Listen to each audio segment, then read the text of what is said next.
It's a nice day every time I have Jennifer. First off, I love talking to Jennifer. Second, I'm always a little scared. I'm not going to lie. I'm like, what am I doing wrong? I want to know, but I don't really want to know. And I think Yeah. that's how all real estate agents feel, right? Yes. Attorneys are scary, They right? are. They are. I know. But you're so good about telling us what we need to know, and you do it. You're good because you do it in a really great way. You're like, here are the bad things, but don't worry. Here's how you go about doing it better, and Correct. it's okay. Right. So That's what today today is. we've We're going to got, talk about all the bad things and then ways to mitigate and make them not so bad. all Right. right. So what are these seven deadly sins that create liability for us? Because I feel like there are way more than seven, but I'm glad you narrowed it down for us to seven. Well, we needed a catchy title. Come on. It's good. And in this amount of time, narrowing them to some core concepts is really helpful. So True. the biggest thing in real estate and where I see the most litigation really goes into the issue of disclosure, right? And misrepresentation, non-disclosure. So the first deadly sin is a disclosure issue, right? So Okay. when you're handling a real estate transaction, you want to give that buyer as much information as you can about that property, about the neighborhood, about what you know relative to the property. And I know this is a national audience, but I'm going to go as a California attorney from the California standpoint of, in California, the disclosure obligation of a seller is to disclose anything that the buyer would consider material. Not what the seller thinks is material, what the buyer thinks is material. So as the seller, you need to get into the head of the buyer, figure out what Mm. they think is important, and make sure you've told them that. And later, when you didn't tell them something and they're upset about it, they're going to say it was material. They're always going to say it was important to them, right? That's a So, really good point when it comes to what we're seeing right now with the whole buyer situation, oh yeah. because that becomes now that becomes now for us representing buyers an Mhm. important fact to say, hey, this is why we're going to represent you. Correct. It's a disclosure issue because you're not going to get all of the material facts that you want unless you have somebody fighting for you. That's a good one. I like Well, that one a yeah, I lot. mean, that goes to, as agents talking to buyers now, you need to be able to articulate your value, right? And disclosure is absolutely one of the values that you can articulate, right? Whether it's dealing with inspections, getting the right people out to look at the house, all those different core issues are all part of that. And understanding that whenever anybody asks me, should I disclose? I don't care what the next word is or set of words. The answer is yes. I don't care. The answer is yes. Right. And the reality Yeah. is that it's going to be in a pile of 100 other pieces of paper. They're probably never going to even see it, but the lawyer later is going to see it. And if it is that big of a deal to them, I'd rather know before we close escrow, not That's right. after, right? So, for example, when I was a kid, my parents killed my cat, right? Oh no.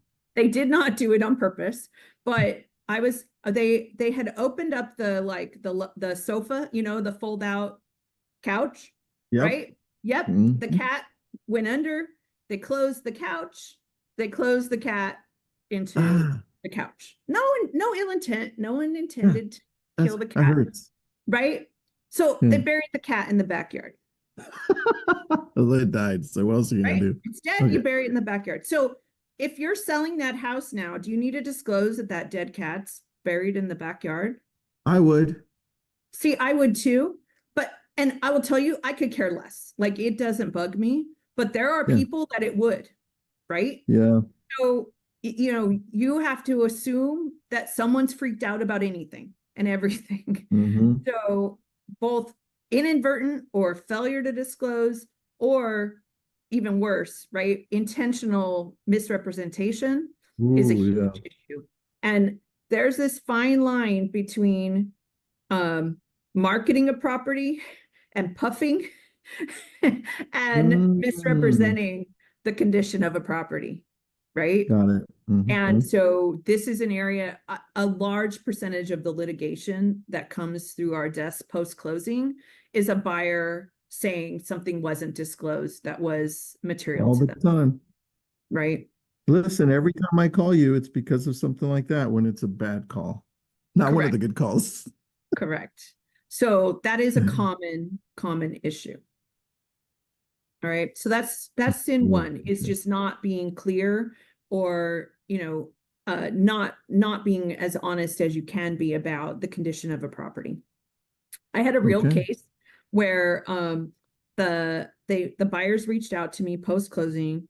This was when we were hot and heavy in the 800 offers on a property time, right? So house in Calabasas, up on a hill, had a granny flat built in the backyard and had Hmm. some foundation issues. And it was pretty obvious that there was something wrong with the foundation, because and Hmm. they told me this, if you put a ball on the ground, and so someone thought to put a ball on the ground, first of all, you put a ball Okay. on the ground, it would roll, right? It wouldn't sit flat. So the floor in this house is slanted. And everybody knows the floor in this house is slanted.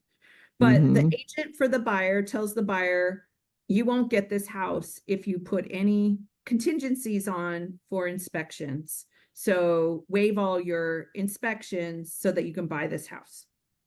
So the buyers follow their agent's advice and waive all inspections and don't even do them, right? So this is the thing. You can waive the contingency for inspections or condition, but still do the inspections, right? Yes. So you And discover everything. correct, you want to know.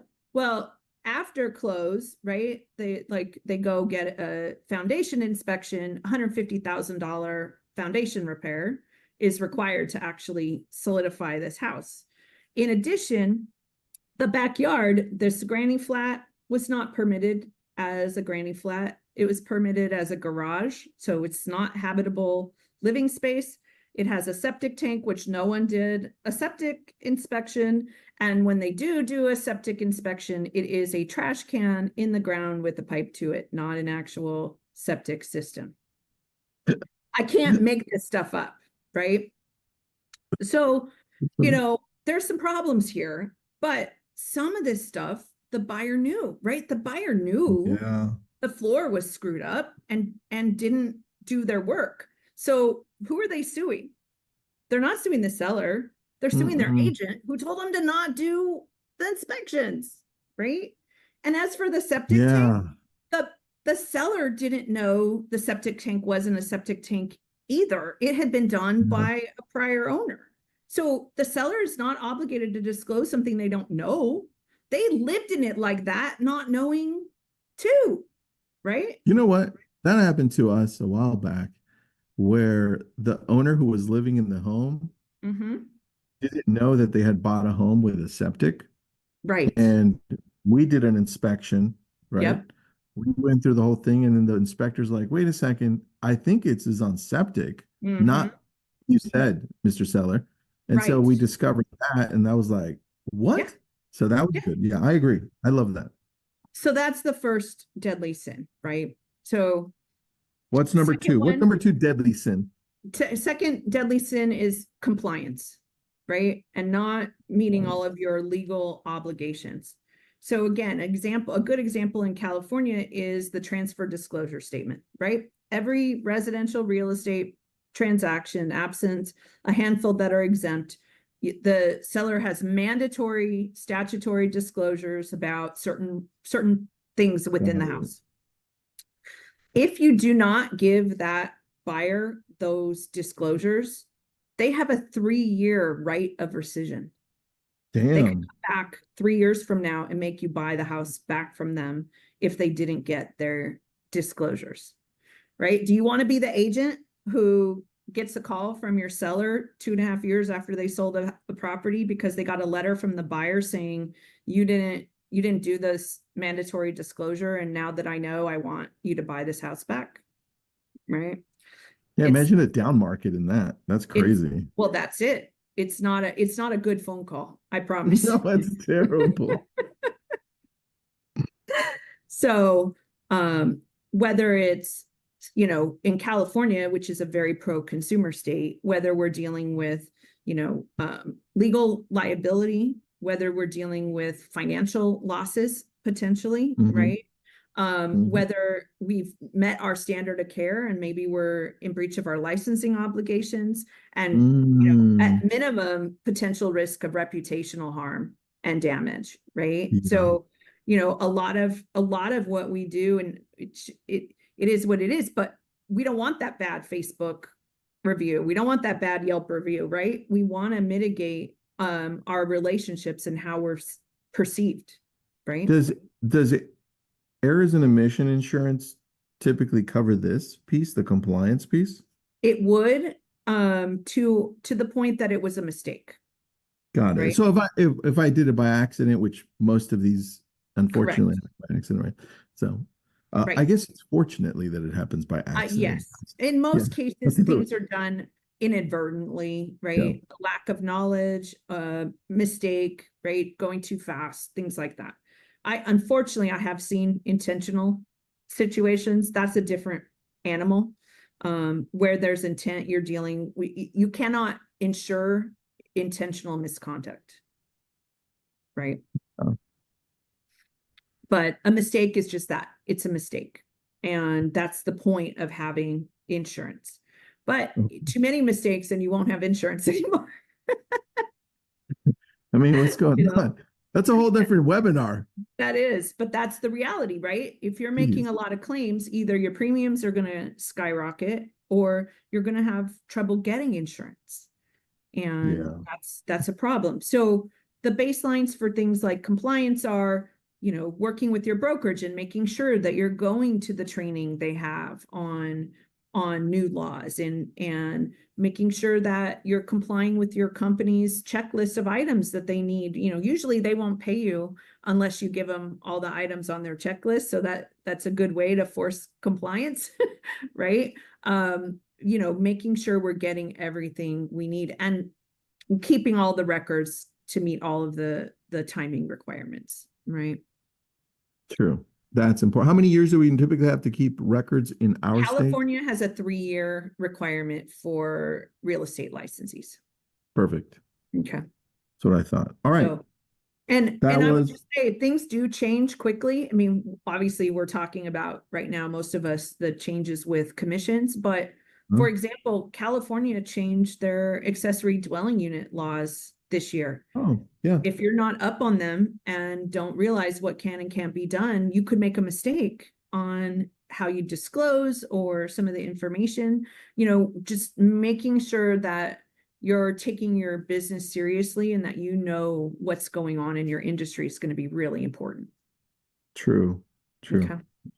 You're doing an ADU session this month or next month? I forgot. I think it's in September, Okay. but we're doing a training for real estate agents on how to represent people looking to buy ADUs or with an ADU. So in California, we don't have enough housing, right? We have a huge housing supply problem, and we make it really hard for developers to develop. So they're trying to encourage mom and pops like you and I to build extra units. So if if you go to look at the MLS for like the San Fernando Valley, every listing will say ready for ADU, right? Like Yeah. it will say that they're primed, and there are people who are buying them.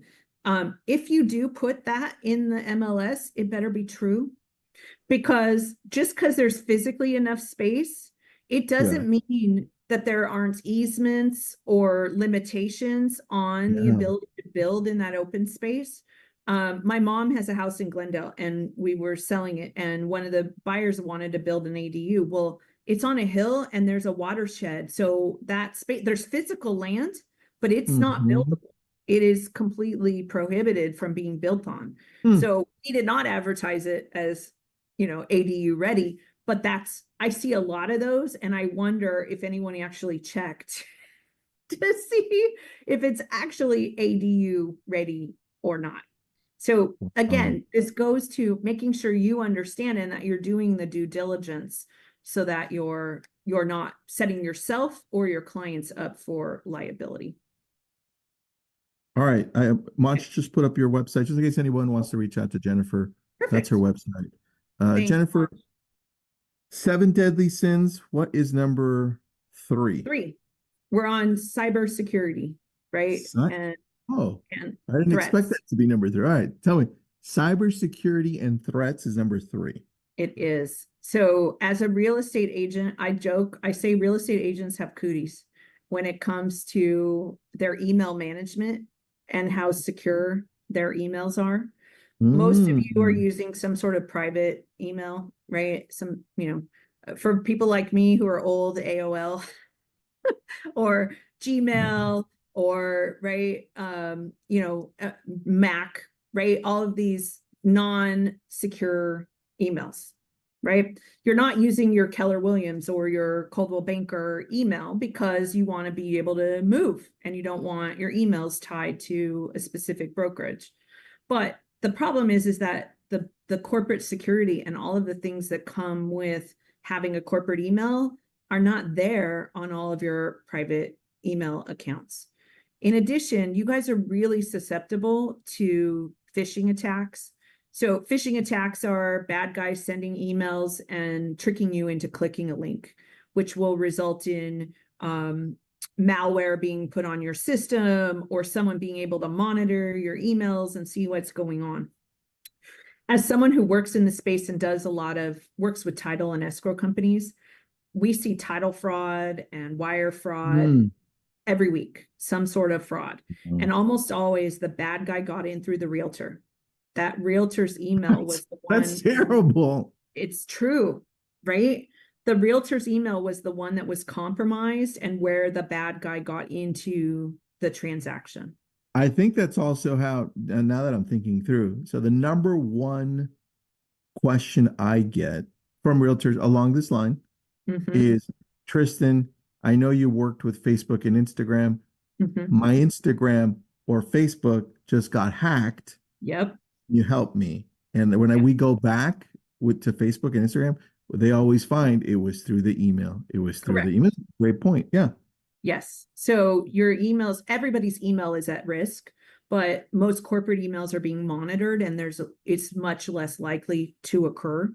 Or if it does, there's a system like we get notices. If something happens in my email, my system literally gets shut down. And there's a whole process that it has to go through to rectify that because we have systems Mm. in place to mitigate the risk of those types of fraud. And I mean, I've had real situations and I had one, I was doing the escrow, right? It was a holding escrow. It was an escrow that had canceled and there was a holdback and it was like 50 grand. It was not a big deal, but we worked through it and then we were ready to disperse. And I got disbursement instructions from the seller. And then I got a second email from the real estate agent. And the real estate agent's email said, um, hi, Jennifer. And I know this I personally know this person. It says, Mhm. hi, the seller changed their mind. They want the money to go to a different account. Can you send it here instead? And that's a red flag. If you know wire fraud, like changing the account is almost always what happens, right? The real person is going to tell us where to send the money. And then the Of bad guy course. comes in and tries to manipulate the system. And we said, okay, well, we'll have to call and verify, like you have to have systems to mitigate this. So like we'll have to call and verify with the seller this new information. And the agent's like, oh no, you don't need to, right? It's no big deal. Mhm. It's urgent. They use urgency all the time, right? It's urgent. This has to go out now. And we held our ground that we needed a call. And when we did call, it was fraudulent, right? Those emails Mhm. were fake emails. It was not the real estate agent, and it wasn't the seller had not asked us to move the money. When we notified the real estate agent of what had happened, she didn't Mhm. believe us. She did not believe that her email had been compromised. The result being that she didn't actually do anything to fix it. So she Mm. probably ended up getting scammed later, right? So, Yeah. there's just being diligent with communications. I find secure emails to be a real pain in the what, but Mhm. real estate transactions, non-public personal information, all that stuff has to be secure. And when it comes to money handling, I highly encourage real estate agents to stay out of it completely, right? You don't want to be in the middle of sending the buyers information with escrows wiring instructions, or helping the seller get their wiring instructions to escrow, because if it goes wrong, you get sued in the line. You're in the line of fire of all of that dispute over what happened with miscommunication of wiring information. So So, so you stay would out suggest, of any financial discussions. all right, that's one. And then to also use our corporate emails for I better. would for things like transactions, or Okay. set up multi-factor authentication on Okay. your Got it. because that will mitigate the risk of someone being able to hack. And then update your passwords once a month, Once right? a So month. if someone got in, then they're out. That means what you have to do is you'll have to go into your email and say log out of all sessions, because most of us are running multiple sessions at any given time, right? Yeah, In that's true. today's tech age, right? I run 2 desktops. I have a phone, I have a tablet, right? So I'm running at least 4 sessions at any given time, right? So you have to log out of all of them in order, but that means if the bad guy's session 5 or 6, right, we've logged them out too, then you go back in and log in just the one yours, and you've locked the bad guy out. So change your password first, then go and log in everyone off, Correct. right? And then now you Right. have the new password. Okay. I Exactly. like that. I So like it. something I would Simple. recommend once a month, kind of mitigating the risk of bad guys using. Once a month, Jennifer, we have I know, most agents are like, where did I put my password? I know. Build a system, write it on a Post-it note. I know, I know. And if you're gonna if you're gonna write on, make sure you know that that post-it note stays there for you in Right. that same place, because then you won't know where Yes. the hell to find it. The, It's a good the point. reality is we're much more susceptible to online fraud than real fraud today, right? Yeah, So true. you could have that Post-it note on your desk. Very, very unlikely anybody's going to see it there. But if it's somewhere online, it's almost certainly hackable, True. right? True. So All right. I like yeah, that. That was number three, cybersecurity and threats. Anything else on yes. that? No, I think that we went into that pretty well and All gave right. you a couple of ideas to try and mitigate. All right. Number four. What do Yes. we got? So number 4 has to do with market volatility and economic risk. Okay. So I often see real estate agents and they're advertising a property and it says, great opportunity to build wealth, right? Or, prices going up in neighborhood, or, right? Like this is a opportunity in a community that's growing, right? Okay. Any sort of promotion or advertising of potential economic benefit is setting yourself up for trouble, right? Because we don't Mm, know what's going to happen in the economy at any given time. We've in the last 5 years, right? We've had significant economic changes that have impacted these issues, right? that's true. COVID, which initially, right, the first month of COVID, the market crashed, right? Yep. And then the next 2 years of COVID, the market boomed, right? And then interest rates shifted and the market crashed again, right? So the more that you are making recommendations, if you're talking about rates, if you're talking about economic opportunity, right, all of those are setting yourself up for risk. So don't Yeah. guarantee future market conditions. Don't speculate on future property values. Don't talk about potential development that's going to happen because it may not happen.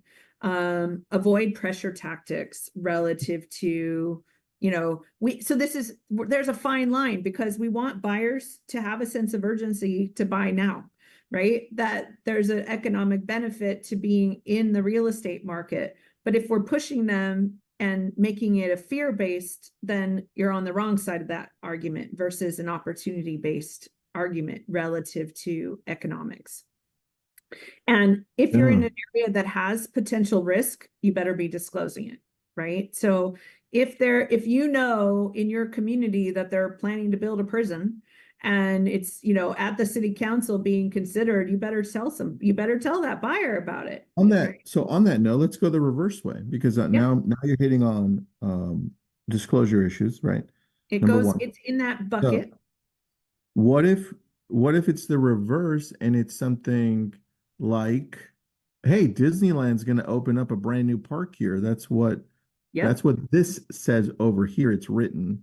Is Mhm. that okay to You disclose? can, there's a difference between disclosing what is going on, right? So Mhm. Disneyland they actually have applied for permits to open another park, right?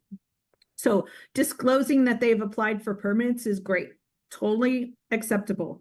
Saying your property values are going to go up when Disney builds this new park, not okay, Mhm. right? Because just Mhm. because they applied for Mhm. permits doesn't mean they're going to actually build the new park.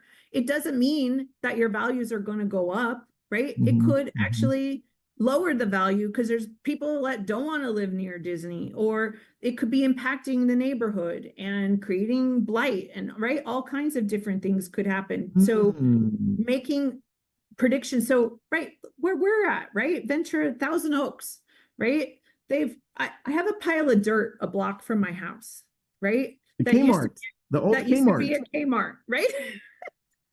Everyone knows that pile of dirt. Everybody knows our pile of dirt here, right? So you like you need to disclose there's a pile of dirt and that what is designed to go there, but whether it actually ever gets built and what it Yeah, does to the economy or to traffic or to the right, you shouldn't be making those predictions, right? got it. So that's where you I've seen the cases where the buyers come back. So I had a real case.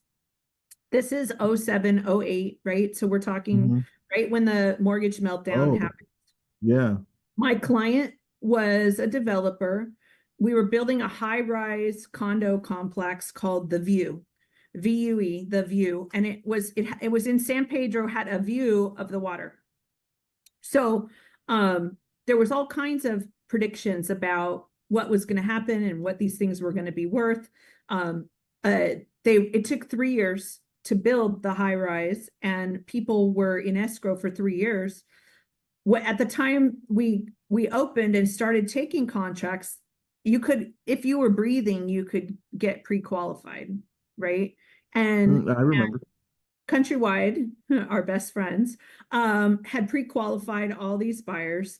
Well, we delivered after the mortgage meltdown, right? I think 11 people were actually able to qualify once you actually had to qualify on a 300 plus unit project.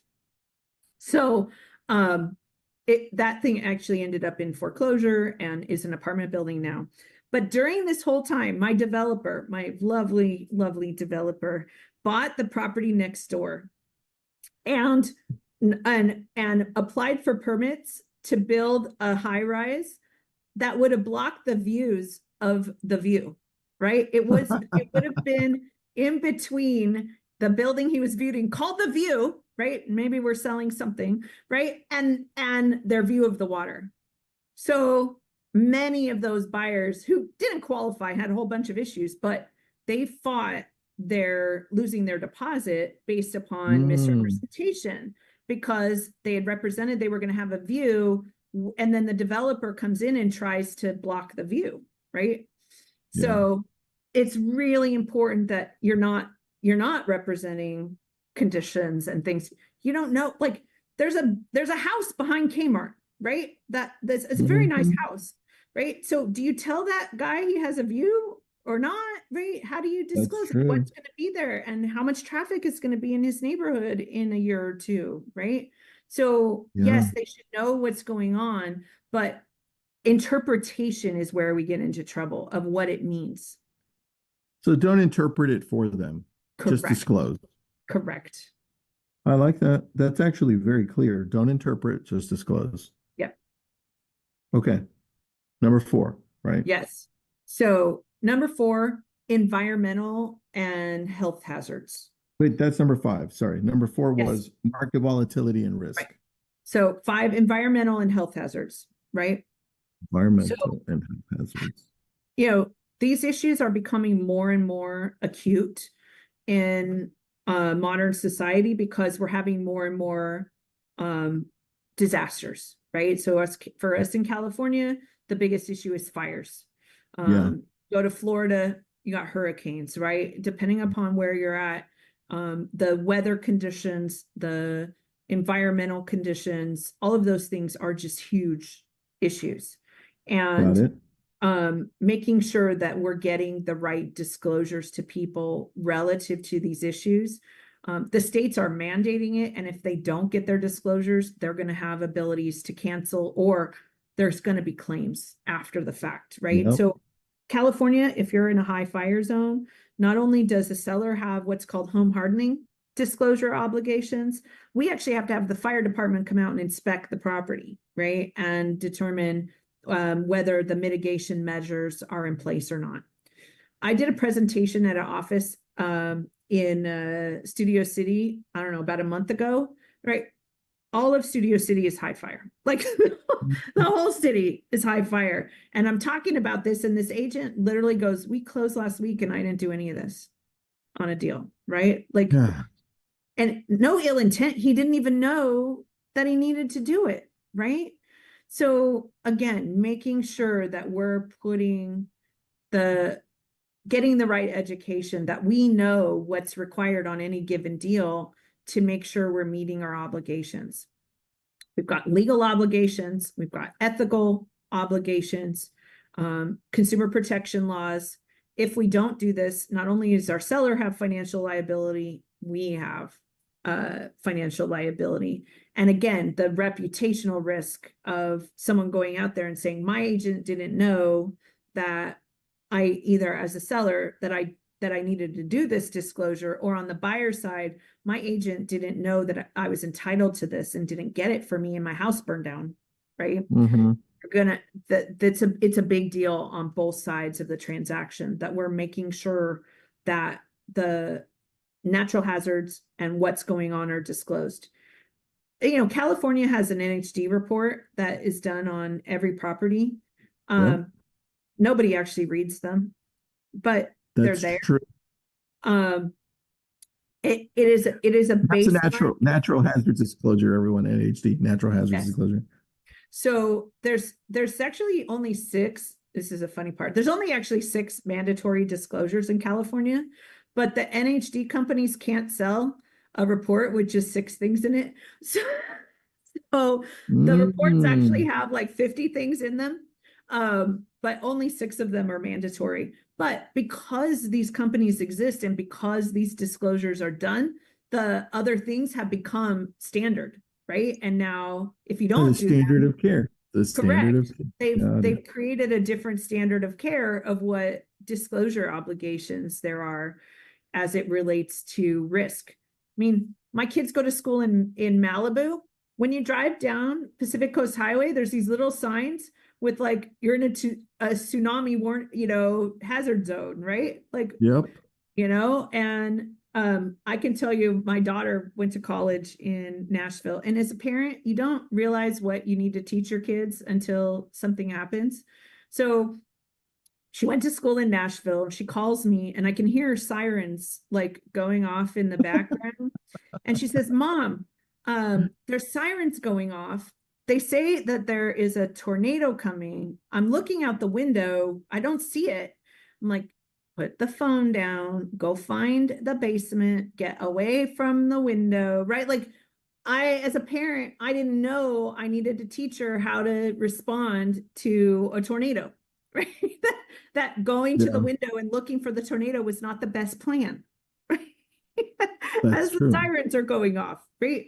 But that's it, Yeah. is you need to know wherever you're at what the conditions are so that you're properly prepared and can manage, right? So, here in California, I have 3 generators at my house, and like a whole thing of like water and food so that if something happens, I'm prepared. In my car, like so women, we dress up, we wear high heels, right? So in my car, I have a pair of tennis shoes because Mhm. if there's an issue and I got to go walking because I can't drive, I don't want to be walking around barefoot or in high heels, right? So I keep a Of pair of course. tennis shoes in my car at all times in case of Oh, emergency, that's smart. right? So whatever it is that whatever condition you're potentially at risk for, you should have a plan of action for dealing with it. Well, the Hmm. disclosures help the consumer to know that, and then they can make those decisions of what mitigation measures they want to put in place. But as an agent, the more that you're disclosing, the less you and your seller have a liability in the event something happens, Makes sense. I like right? I that. mean, Fourth of July weekend, we had 3 fires in Ventura County alone, I saw that and I got the right? notifications. I'm Yeah, like, this is crazy. right. And we're our fire season, we had a lot of rain here in Southern California this year, which means a lot of things grew, which are now brown and ready to burn, right? So we're gonna have a really bad fire season. So people need to be prepared and they need to have a plan and they need to be talking to their kids about if this happens, this is what you should do, right? Like all of these things are really important because we're all at risk and these things are happening more. And so prepping and disclosing are all going to be really important pieces of the puzzle. That's true. Agreed. All right. Number 6. Yeah. So number 6 is governmental intervention. So the government, especially in California, we're a nanny state, loves to get involved and write new rules and making sure that you're up on them and prepared to deal with them. Um, right? I talked about fire insurance. That's an easy one in California. Mhm. The government has been intervening in insurance in a negative way, the result of which is that most people are having anybody who's in a high fire zone is having a very hard time even getting fire insurance. And if they can get it, it's super expensive. You know, whether it's well, look, you want to talk about government intervention, you've got the Department of Justice intervening in how commissions are being paid, right? Yep. And it's impacting how we're doing transactions and how we're talking to our clients. And again, the more that whether it's a court case like the Burnett Sitzer case in Missouri or a governmental agency getting involved, making sure that we're on top of all those compliance obligations is going to be really important. There are currently 4 different mandatory disclosures in California for an escrow company of information about real estate transactions to governmental agencies. On every real Whoa. estate transaction, escrow has to do a 1099, right? So they have to send That, information to the IRS. mhm. They have to collect information about the seller to determine if they're foreign or not foreign. Yep. I And always if see they're that. foreign, we have to withhold a portion of their proceeds. If they're in certain areas and the buyer is an investor, we have FinCEN obligations where we have to send the beneficial ownership information to the Department of the Treasury. And in California, we have the 593, where California's Franchise Tax Board also requires us to tell them about the transaction and withhold money. So the government is collecting data, 4 different data points on every transaction. You would be shocked at how often on FIRPTA in particular, which is Foreign Investment in Real Property Tax Act. So if my seller is not a resident alien, right? If the seller's not a resident alien, 15% of their proceeds, not the profit, but the proceeds. So if I sold a house for $1 million, $15,000 has to go to the IRS. If the seller doesn't know that I'm sending $15,000 of the money to the IRS, when they find out, they get really mad. You as an agent should know and should be Yep. talking to them and making sure if they're foreign and discussing this because there are ways to mitigate, but they require action up front. So again, the more that you understand as agents where the government interacts with our transactions and are collecting the right information and providing the right data to clients, the better the transactions go. I mean, I have one right now is over a $4 million sale So we're talking about a significant, right? We're sending 300 and some odd Yeah. $1,000 to the IRS. Our seller is not a happy camper because he was selling because he was going to use that money. And instead of getting to use that money, it's going to the IRS, Of course. That right? sucks. Yeah, it sucks. And no one talked to him about it. And uh, it's one of those all cash 7-day close deals where he filled out our form Oh, and said didn't say he was foreign, but the things didn't work because there was no social security number. And we're like, well, yeah, where's the social? And they're like, oh, we don't have one because we're foreign. And we're yeah. like, then we have to That's a withhold, that's a right? good point. And that also that's something that we would have to disclose when we're helping them buy. That's what I've noticed. Correct. And Yes. so many don't. Very good point. Very Yes. good So point. again, the more that you are knowledgeable and understand and are asking the right questions, the less problems everybody's going to have within any given transaction. Agreed. Okay, the last one, Yes. Let's see. number 7 on the seven deadly sins. Real What's the estate last? disputes are really the thing you gotta that are the biggest issue from what I see. Real Litigation estate. is the most expensive thing out there when it comes to real estate. No one wins but the lawyers when we're in litigation, right? Yeah, we've So seen that with the latest Missouri case. What yeah, every seller is getting like $13 or correct. something like that. But the attorneys are getting millions, Yes, which is right? good for them. Good for them. Yes. Well, someone hit the lottery, right? But the rest of us are having to deal with it. Yep. And so making sure that all of your baselines are covered so that we're mitigating the potential and the opportunity for disputes is going to be your best case to avoid, getting yourself in trouble. And it's not even just individually, right? Individually, we want to be making sure we're doing the best on any transaction, but like with what we're seeing with the Burnett sister case, we want to make sure our trade associations and our group, our brokerages are doing the right thing and, doing things ethically and responsibly because, not only is, the National Association of Realtors having to deal with this lawsuit, every brokerage is either been sued or at risk of being sued over the commission issues, right? And as an industry, how we were dealing with commissions is problematic. And I will say, I don't agree with how the case came out. I don't believe that the practices of the trade association were illegal. It doesn't matter what I think. Mhm. But with that baseline, once we're in a position of like we are today, where a practice has been determined to be problematic, there is no Mhm. going backwards, right? The only option is to determine the scope of risk and then put procedures in place to mitigate that risk moving forward. And that's what the trade associations are trying to do. I know a lot of, and the brokerages, right? I mean, I joke because I'm asked to speak at brokerage offices quite often. And Mhm. some brokerages are asking me to talk about the commission issue, and some brokerages are specifically saying do not talk about the commission issue. So it's very Why interesting. not? Um, I think that they want their voice and not an outside voice influencing their agents on this issue. That's my opinion. I'm Hmm. only going by what they want me to do.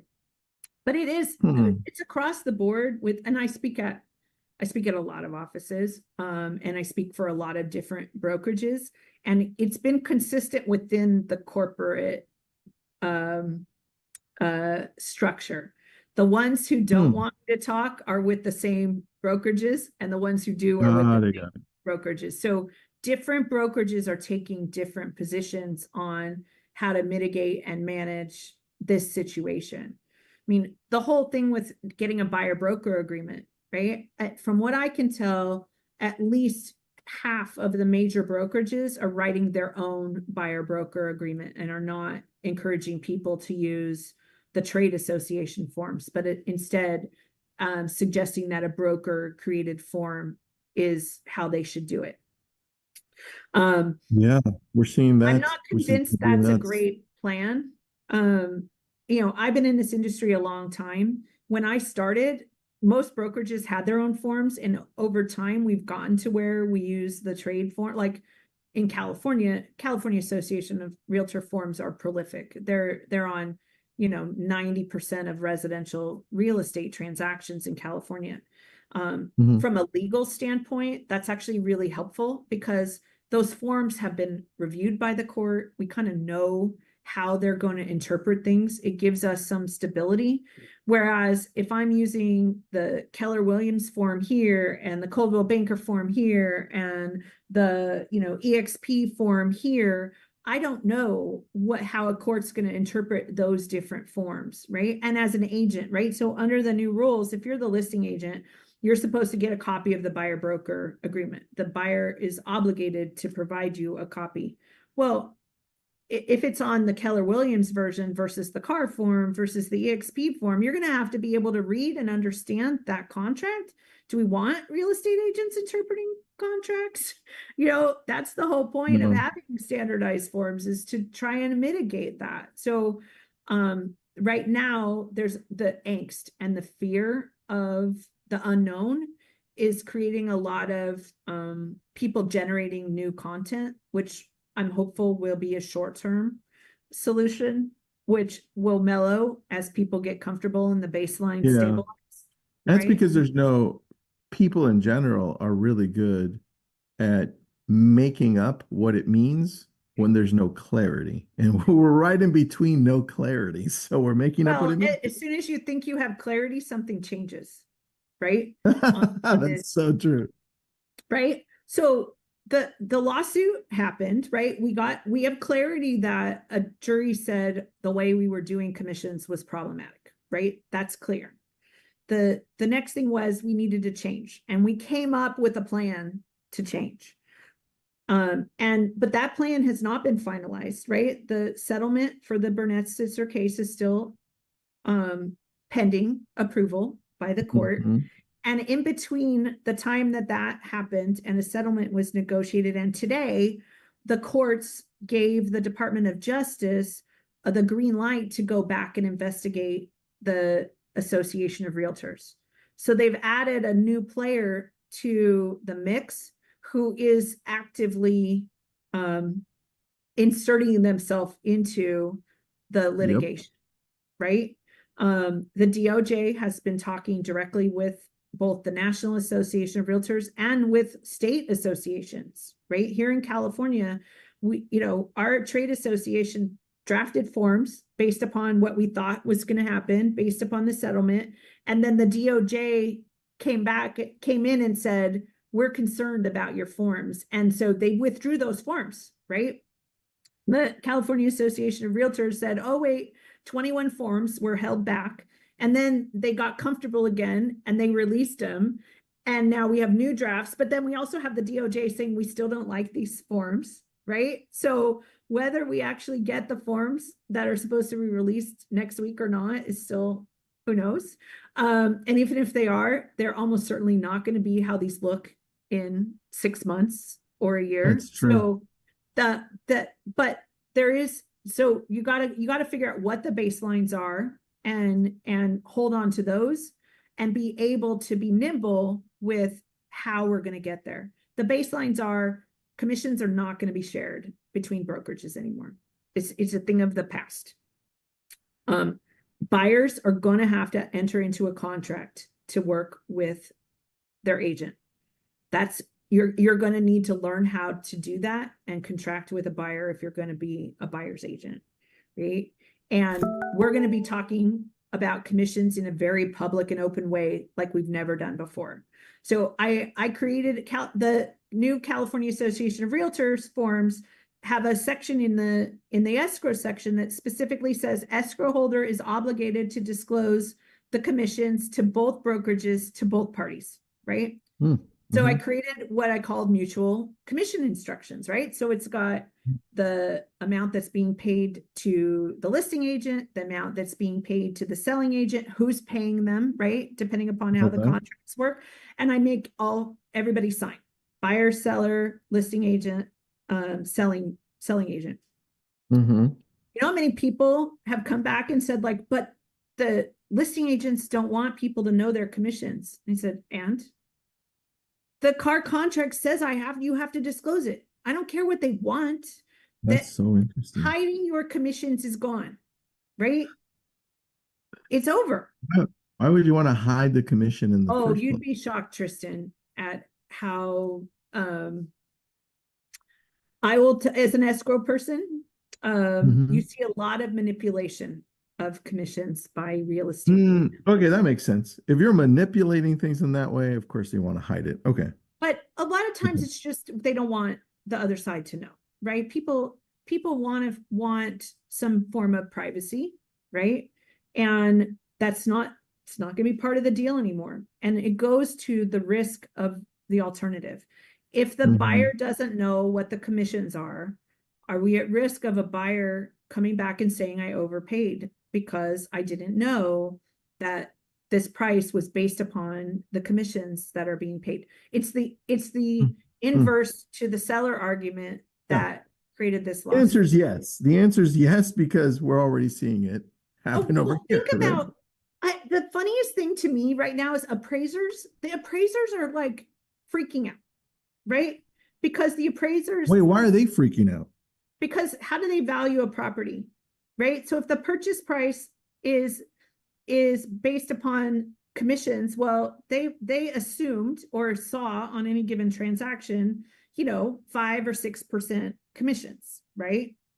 Well, now the purchase price may or may not reflect all or some of those commissions. The buyer may be paying their commissions. So two and a Mm-hmm. half percent or 2% or whatever, the purchase price is really different because the buyer offered less because they're paying their own agent, right? So there's the angst of right because they will know the appraisers will know on that particular transaction, right? They'll have access to the purchase contract, but they won't know about the house next door of whether the seller paid 5% or 2%, right? And how does that affect the price? And I'm like, Does it even matter though? oh, they think it matters. I'll just But tell you, they do. But huh, this is the thing.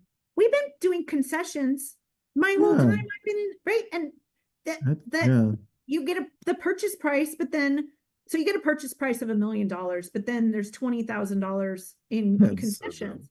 dumb. Those aren't reflected in that purchase price. So whether there was a concession for a repair or a roof or whatever, that it wasn't reflected in those purchase prices of the neighboring properties either. Mm. But oh my God, you'd think the sky had fallen. I'm just telling you, go talk to an appraiser. They will tell you they're Wow, in panic mode. I had no idea. Yeah, they have Yes, nothing to worry about. It's not like their commission is being destroyed.